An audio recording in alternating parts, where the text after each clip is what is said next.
Hello everyone, মই jasmine আৰু আজি মই আপোনালোকৰ লগত এটা ভিডিও শ্বেয়াৰ কৰিব লৈছো আৰু এইটো হৈছে মোৰ চেনেলৰ ফাৰ্ষ্ট ব্লগ আৰু মই ভবা নাছিলো যে মোৰ ফাৰ্ষ্ট ব্লগটো এনেকৈ শ্বেয়াৰ কৰিব লাগিব সো ভাল লাগিলে আপোনালোকে এবাৰ চাব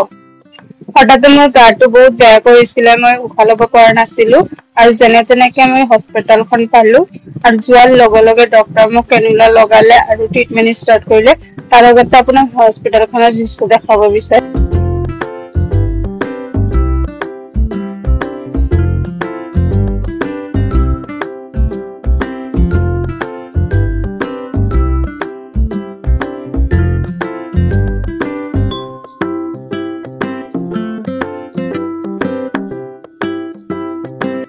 তাৰপিছত ডক্টৰে মোক এডমিট কৰিলে আৰু এডমিট কৰাৰ পিছত মোক চেলেট লগাই থৈছিলে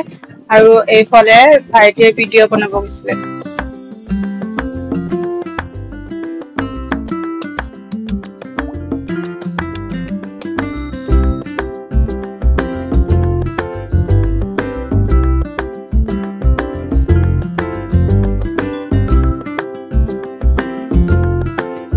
চাৰিদিন পিছত আমাক ডিসচাৰ্জ দিয়াৰ কাৰণে ৱেইট কৰি আছিলো ৱেইট কৰি থাকোতে গাড়ীখন আহি পালে আৰু আমি আহিছো ঘৰত সো আপোনালোকে দোৱা কৰিব মোৰ কাৰণে যাতে মই বহুত জলদি বেমাৰৰ পৰা ভাল হ'ব পাৰো সো থ্যাংক ইউ